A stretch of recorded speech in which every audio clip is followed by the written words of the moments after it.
जय सिया राम, जय श्री कृष्णा। आज हम सुनेंगे श्रीमद् भागवत गीता का तीसरा अध्याय कर्मयोग। दूसरे अध्याय में भगवान श्री कृष्ण ने आत्म तत्व समझाकर सांख्य योग का प्रतिपादन किया। बाद में समस्त बुद्धि रूप कर्मयोग के द्वारा परमेश्वर को पाए हुए स्थित प्रज्ञ सिद्ध पुरुष के लक्षण, आचरण और महत्व का प्रतिपादन किया। इसमें कर्मयोग की महिमा बताते हुए भगवान ने कर्मयोग का स्वरूप बताकर अर्जुन को कर्म करने को कहा। समत्व बुद्धि रूप कर्मयोग की अपेक्षा काम कर्म का स्थान बहुत नीचा बताया। समत्व बुद्धि युक्त पुरुष की प्रशंसा करके अर्जुन को कर्मयोग में जुड़ जाने के लिए कहा और बताया कि समत्व बुद्धि युक्त ज्ञानी पुरुष को परम पद की प्राप्ति होती है। यह प्रसंग सुनकर अर्जुन ठीक से तय नहीं कर पाया, इसलिए भगवान से उसका और स्पष्टीकरण कराने और अपना निश्चित कल्याण जानने की इच्छा से अर्जुन पूछता है।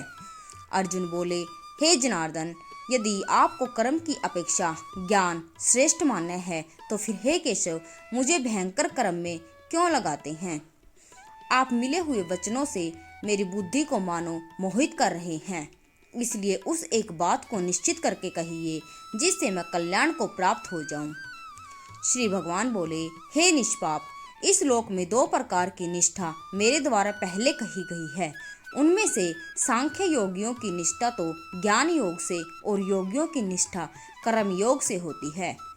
मनुष्य न तो कर्मों का आरंभ किए बिना निष्कर्मता को यानी योग निष्ठा को प्राप्त होता है और न कर्मों के केवल त्याग मात्र से सिद्धि यानी सांख्य निष्ठा को ही प्राप्त होता है। निसंदेह कोई भी मनुष्य किसी काल में क्षण मात्र भी बिना कर्म किए नहीं रहता, क्योंकि सारा मनुष्य समुदाय प्रकृति जनित गुणों द्वारा प्रवश होकर कर्म करने के लिए बाध्य किया जाता है। जो मूढ़ बुद्धि मनुष्य समस्त इंद्रियों को हठपूर्वक ऊपर से रोककर मन से उन इंद्रियों के विषयों का चिंतन करता रहता है, वह मिथ्याचारी अर्थात दंभी कहा जाता है। किंतु हे अर्जुन, जो पुरुष मन से इंद्रियों को वश में करके अनासक्त हुआ समस्त इंद्रियों द्वारा कर्मयोग का आचरण करता है, वही श्रेष्ठ है। तू शास्त्र विहित कर्तव्य कर्म कर, क्योंकि कर्म न करने की अपेक्षा कर्म करना श्रेष्ठ है तथा कर्म न करने से तेरा शरीर निर्वाह भी सिद्ध नहीं होगा। यज्ञ के निमित्त किए जाने वाले कर्मों के अतिरिक्त दूसरे कर्मों में लगा हुआ ही यह मनुष्य समुदाय कर्मों से बनता है। इसलिए हे अर्जुन, तू आसक्ति से रहित होकर उस यज्ञ में निमित्त की ही भली भांति कर्तव्य कर्म कर। प्रजापति ब्रह्मा ने कल्प के आदि में यज्ञ सहित प्रजाओं को रचकर उनसे कहा, तुम लोग इस यज्ञ के द्वारा वृद्धि को प्राप्त हो जो, और यह यज्ञ तुम लोगों को इच्छित भोग प्रदान करने वाला हो। तुम लोग इस यज्ञ के द्वारा देवताओं को उन्नत करो और वे देवता तुम लोगों को उन्नत करें।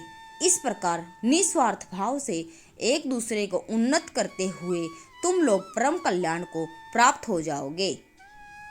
यज्ञ के द्वारा बढ़ाए हुए देवता तुम लोगों को बिना मांगे ही इच्छित भोग निश्चय ही देते रहेंगे। इस प्रकार उन देवताओं के द्वारा दिए हुए भोगों को जो पुरुष उनको बिना दिए स्वयं भोगता है, वह चोर ही है।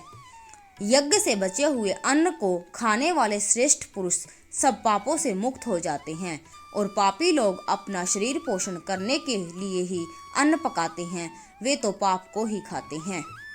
संपूर्ण प्राणी अन्न से उत्पन्न होते हैं। अन्न की उत्पत्ति वृष्टि से होती है, वृष्टि यज्ञ से होती है, और यज्ञ विहित कर्मों से उत्पन्न होने वाला है।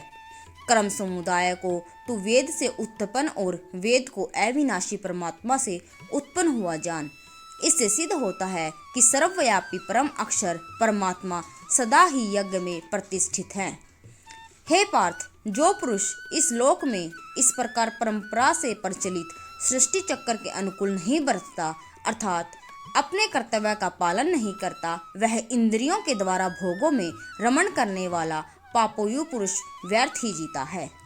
परंतु जो पुरुष आत्मा में ही रमण करने वाला और आत्मा में ही तृप्त तथा आत्मा में ही संतुष्ट है, उसके लिए कोई कर्तव्य नहीं है। उस महापुरुष का इस विश्व में न तो कर्म करने से कोई प्रयोजन रहता है और न कर्मों के न करने से ही कोई प्रयोजन रहता है, तथा संपूर्ण प्राणियों में भी इसका किंची मात्र भी स्वार्थ का बंधन नहीं रहता है। इसलिए तू निरंतर आसक्ति से रहित होकर सदा कर्तव्य कर्म को भली भांति करता रहे, क्योंकि आसक्ति से रहित होकर कर्म करता हुआ मनुष्य परमात्मा को प्राप्त हो जाता है। जनकादि ज्ञानी जन भी आसक्ति रहित कर्म द्वारा ही परम सिद्धि को प्राप्त हुए हैं। इसलिए तथा लोक संग्रह को देखते हुए भी तू कर्म करने को ही योग्य है, अर्थात तुझे कर्म करना ही उचित है। श्रेष्ठ पुरुष जो जो आचरण करता है, अन्य पुरुष भी वैसा वैसा ही आचरण करते हैं। वह जो कुछ प्रमाण कर देता है, समस्त मनुष्य समुदाय उसके अनुसार बरतने लग जाता है।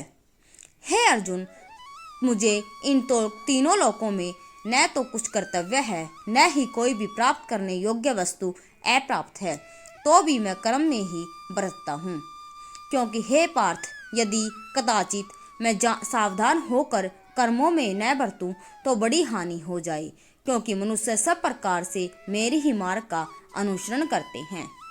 इसलिए यदि मैं कर्म न करूं तो ये सब मनुष्य नष्ट भ्रष्ट हो जाएं और मैं संकरता का करने वाला हूँ तथा इस समस्त प्रजा को नष्ट करने वाला बनूं। हे भारत, कर्म में आसक्त हुए अज्ञानी जन जिस प्रकार कर्म करते हैं, आसक्ति रहित विद्वान भी लोक संग्रह करना चाहता हुआ भी उसी प्रकार कर्म करे। परमात्मा के स्वरूप में अटल स्थित हुए ज्ञानी पुरुष जो को चाहिए कि वह शास्त्र विहित कर्मों में आसक्ति वाले अज्ञानियों की बुद्धि में भ्रम अर्थात कर्मों में अज्ञता उत्पन्न न करे, किंतु स्वयं शास्त्र विहित समस्त कर्म भाली भांति करता हुआ उनसे भी वैसे ही करवाए। वास्तव में संपूर्ण कर्म सब प्रकार से प्रकृति के गुणों द्वारा किए जाते हैं, तो भी जिसका अंतःकरण अहंकार से मोहित हो रहा ऐसा अज्ञानी मैं करता हूँ ऐसा मानता है। परंतु हे महाभाव, गुण विभाग और कर्म विभाग के तत्व को जानने वाला ज्ञान योगी संपूर्ण गुण ही गुणों में बरत रहे हैं ऐसा समझकर उनमें आसक्त नहीं होता। प्रकृति के गुणों से अत्यंत मोहित हुए मनुष्य गुणों में और कर्मों में आसक्त रहते हैं। उन पूर्णतया न समझने वाले मंद बुद्धि अज्ञानियों को पूर्णतया जानने वाले ज्ञानी विचलित न करे। मुझ अंतर्यामी परमात्मा में लगे हुए चित्त द्वारा संपूर्ण कर्मों को मुझ में अर्पण करके आशा रहित, ममता रहित और संताप रहित होकर युद्ध करे।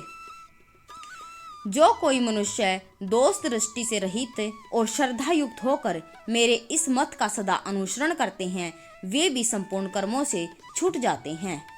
परंतु जो मनुष्य मुझ में दोषारोपण करते हुए मेरे इस मत के अनुसार नहीं चलते हैं, उन मूर्खों को तू संपूर्ण ज्ञानों में मोहित और नष्ट हुए ही समझ। सभी प्राणी प्रकृति को प्राप्त होते हैं, अर्थात अपने स्वभाव के परवश हुए कर्म करते रहते हैं। ज्ञानवान भी अपनी प्रकृति के अनुसार चेष्टा करते हैं, फिर इसमें किसी का हठ क्या करेगा। इंद्रिय के अर्थ में अर्थात प्रत्येक इंद्रिय के विषय में राग और द्वेष छिपे हुए स्थित है। मनुष्य को उन दोनों के वश में नहीं होना चाहिए, क्योंकि वे दोनों ही उसके कल्याण मार्ग में विघ्न करने वाले महान शत्रु हैं। अच्छी प्रकार आचरण में लाए हुए दूसरे के धर्म से गुण रहित भी अपना धर्म अति उत्तम है। अपने धर्म में तो मरना भी कल्याणकारक है और दूसरे का धर्म भय को देने वाला है। अर्जुन बोले, हे कृष्ण, तो फिर वह मनुष्य स्वयं न चाहता हुआ भी बलात् लगाए हुए की भांति किससे प्रेरित होकर पाप का आचरण करता है। श्री भगवान बोले, रजागुण से उत्पन्न हुआ यह काम ही क्रोध है। यह बहुत खाने वाला अर्थात भोगों से कभी न अघाने वाला और बड़ा पापी है। इसको ही तू इस विषय में वैरी जान। जिस प्रकार धुएं से अग्नि और मैल से दर्पण ढका जाता है तथा जिस प्रकार जेर से गर्भ ढका जाता है, वैसे ही उस काम के द्वारा यह ज्ञान ढका रहता है। और हे अर्जुन, इस अग्नि के समान कभी न पूर्ण होने वाले काम रूप ज्ञानियों के नित्य वैरी के द्वारा मनुष्य का ज्ञान ढका हुआ है। इंद्रियां, मन और बुद्धि ये सब वास स्थान कहे जाते हैं।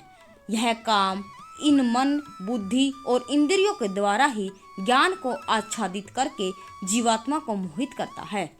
इसलिए हे अर्जुन, तू पहले इंद्रियों को वश में करके इस ज्ञान और विज्ञान का नाश करने वाले महान पापी काम को अवश्य ही बलपूर्वक मार डाल। इंद्रियों को स्थूल शरीर से पर यानी श्रेष्ठ, बलवान और सूक्ष्म कहते हैं। इन इंद्रियों से मन है, मन से भी पर बुद्धि है, और जो बुद्धि से भी अत्यंत पर है वह आत्मा है। इस प्रकार बुद्धि से पर अर्थात सूक्ष्म, बलवान और अत्यंत श्रेष्ठ आत्मा को जानकर और बुद्धि के द्वारा मन को वश में करके हे महाबाहो, तू इस काम रूप दुर्जय शत्रु को मार डाल। इस प्रकार उपनिषद, ब्रह्म विद्या और योग विद्या रूप श्रीमद् भगवत गीता के श्री कृष्ण अर्जुन संवाद में कर्म योग नामक तृतीय अध्याय संपूर्ण हुआ। जय श्री राम, जय श्री कृष्णा। ऐसी ही वीडियो के लिए हमारे चैनल को लाइक और सब्सक्राइब जरूर करें। धन्यवाद। जय श्री कृष्ण।